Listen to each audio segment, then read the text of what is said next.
Another Gentile year has come and gone, and the Lord Jesus Christ has not yet returned.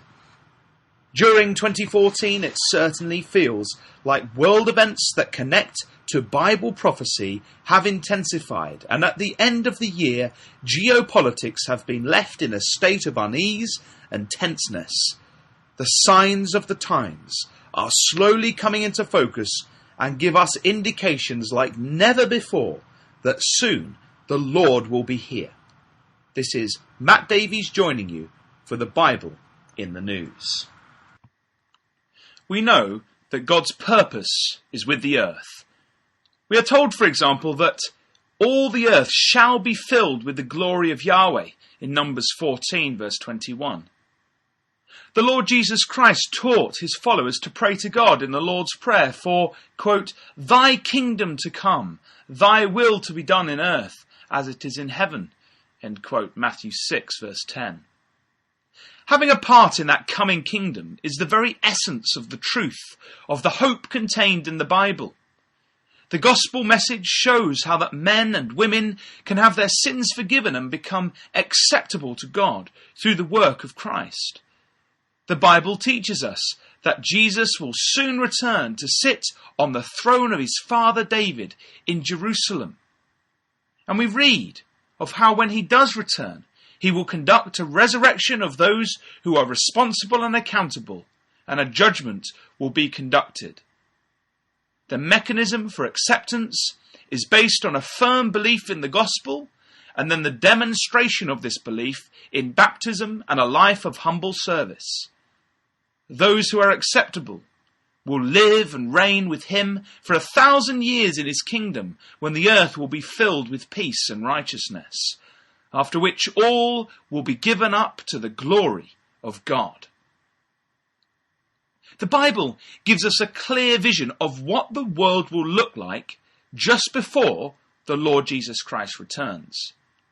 The prophecies of Revelation 16, verses 12 to 16, Ezekiel 38, Daniel 11, Joel 3 and Zechariah 14 all harmonize to tell us of the uniting of the nations to battle against Israel, God's people. The ancient names are given for the territories of Russia, Iran, Northern Africa and Europe as being the aggressors under the leadership of a character called Gog in Ezekiel 38 verses 1 through 9. We read of how a few nations are not part of this invasion, those associated with Britain or Tarshish and the Gulf states as recorded in Ezekiel 38 verse 13. This week we would briefly like to review the key themes in the news stories which we have picked up on during the year to show that the world is indeed on the brink of the crisis foretold of in the Bible, and that it will not be long now before Christ returns. It has indeed been a busy year, and Russia has not been far away from the headlines each month. A ruthless and aggressive Russia has once again flexed its muscles. Its military spending has again increased, and this year we witnessed the annexation of Crimea on the 21st of March and the increased aggression by Russia on eastern Ukraine. One commentator recently wrote that in 2014, great Russian chauvinism returned with a vengeance. Why has Russia been so aggressive to those in Ukraine? Well, it's because they started to look west to the EU for support, rather than east to Russia. The rest of the world looked on helpless as Russia took over and sponsored the unrest against the Ukrainian government. President Putin was recorded to have breathed out all sorts of threats. For example, on the 2nd of September, a headline in The Guardian read, quote, "Putin claims Russian forces could conquer Ukraine capital in 2 weeks," end quote. On the 29th of August, The Telegraph had a headline, quote, "Vladimir Putin, don't mess with a nuclear-armed Russia," end quote. This aggressive, arrogant, and totalitarian-style regime is exactly what we expect to eventually be embodied in Gog, the one who would lead Russia and its allies into conflict with Israel according to Bible prophecy. Although it is unclear whether Putin himself will be this one, he is certainly setting the precedent. In reaction to this aggression, and in particular because of an event in July where a civilian jetliner was shot down over territory held by pro-Russian rebels, the West made economic sanctions against Russia.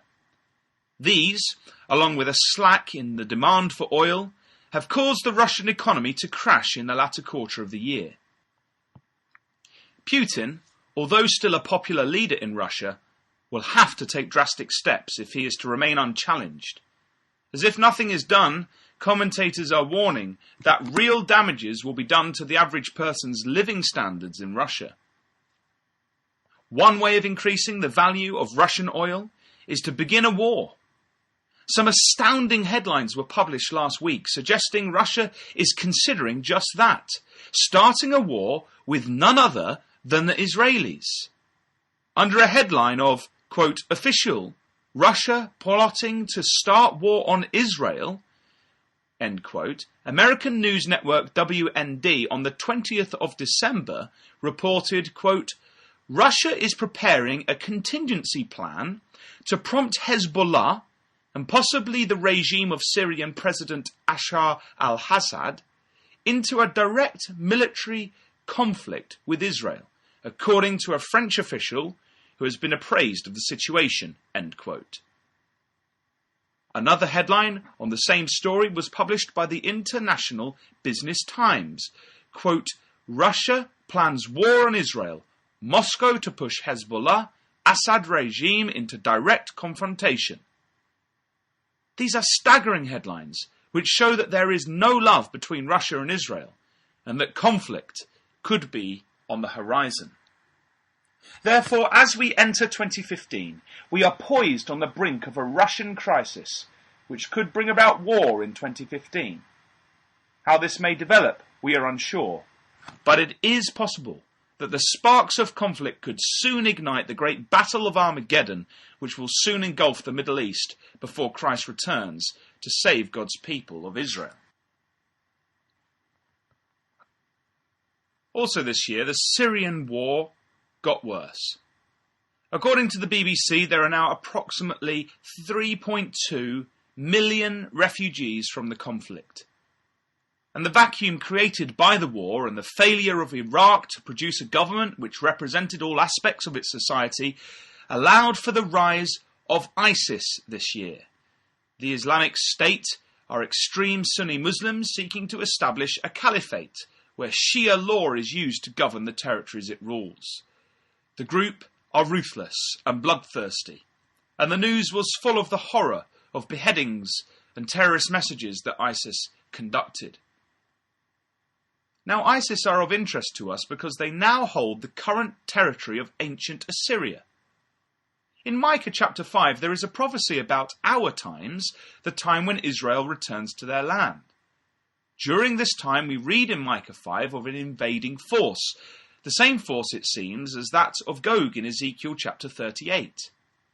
In Micah 5, this force is called Assyria.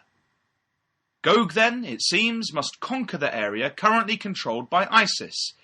It is possible that the latter-day prophecy in Numbers 24 relates to this.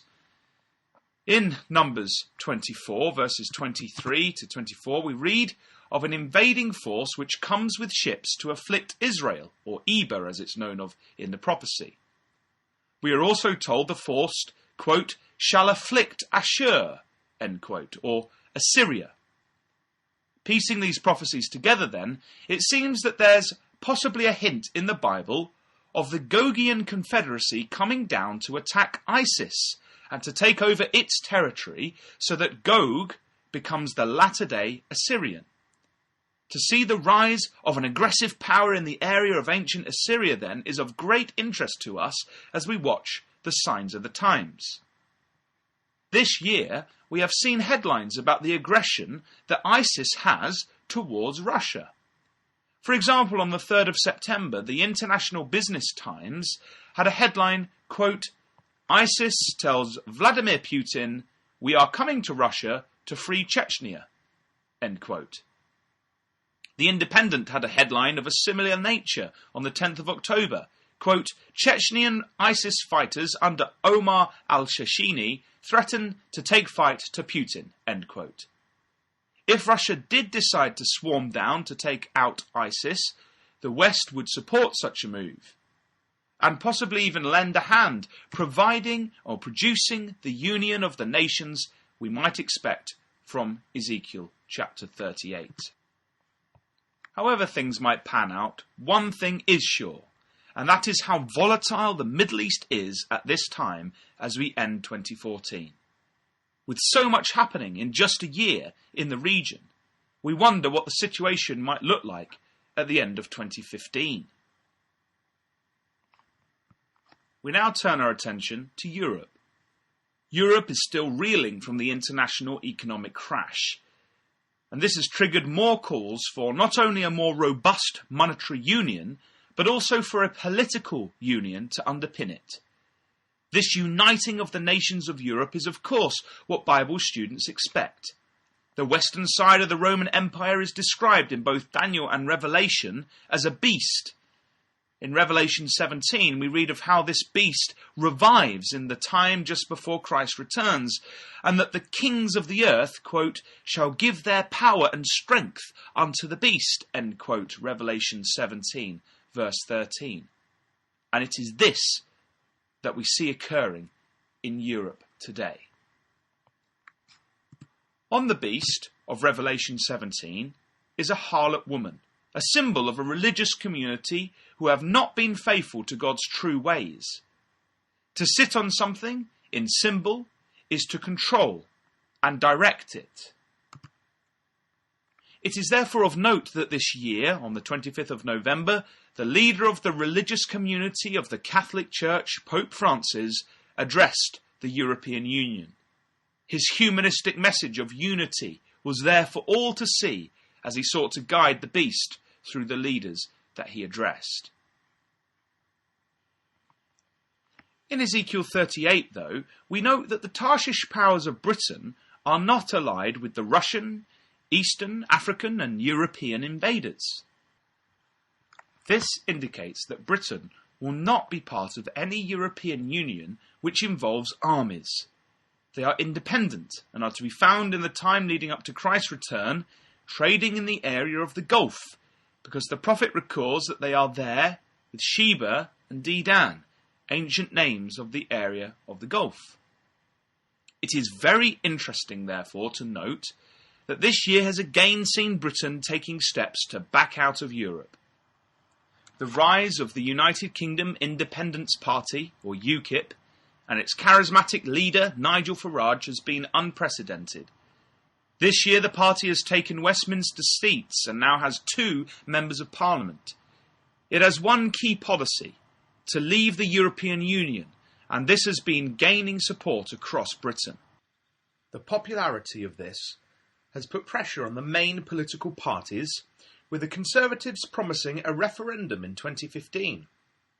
David Cameron, the Conservative British Prime Minister, has promised the British people that he will renegotiate Britain's position in Europe and will put this to the British people before the referendum.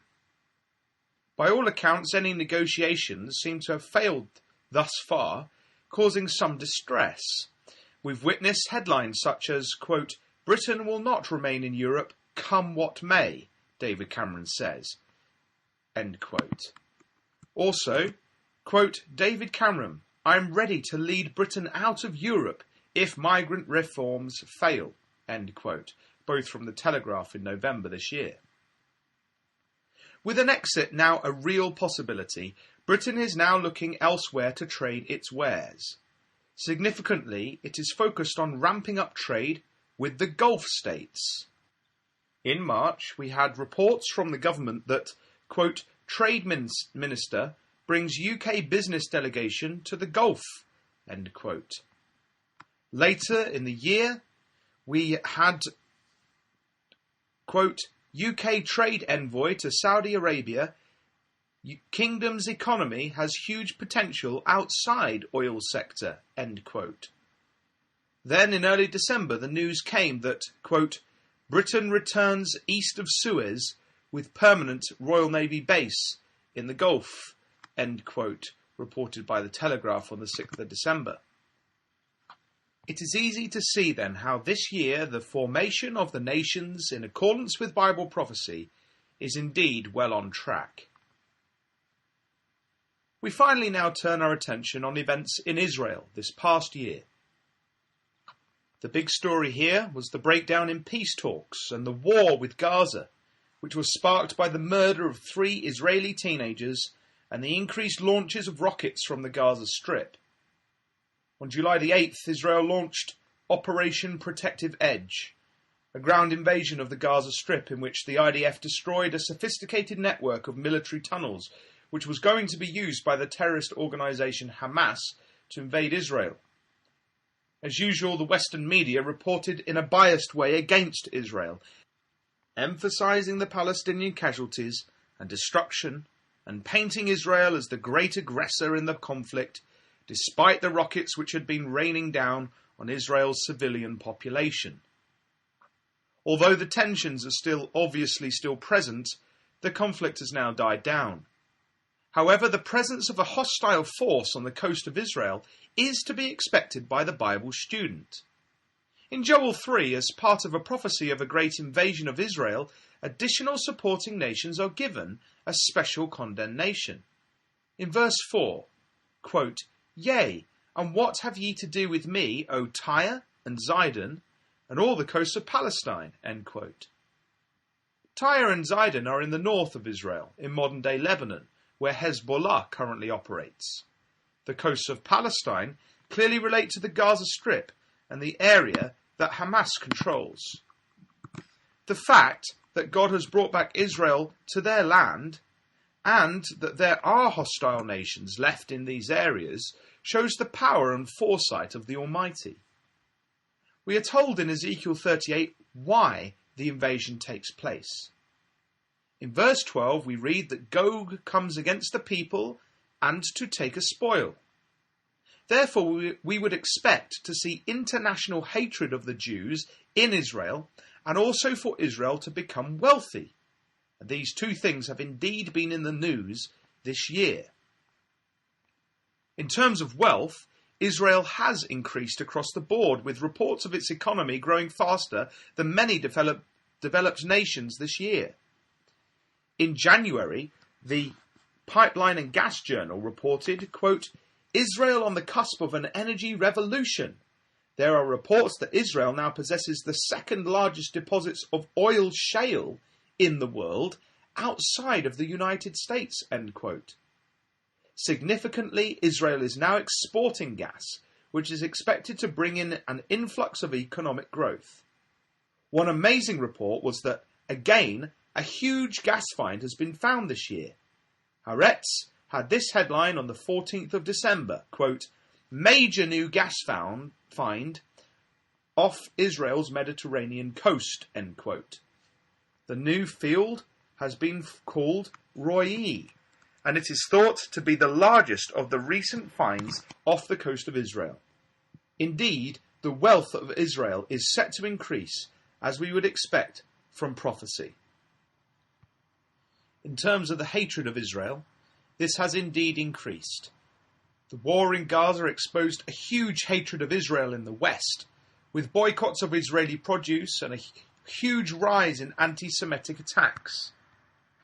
In July, the magazine Newsweek had a picture on its cover of a Jewess holding a suitcase. The headline read, "Exodus, Why Europe's Jews Are Fleeing Once Again."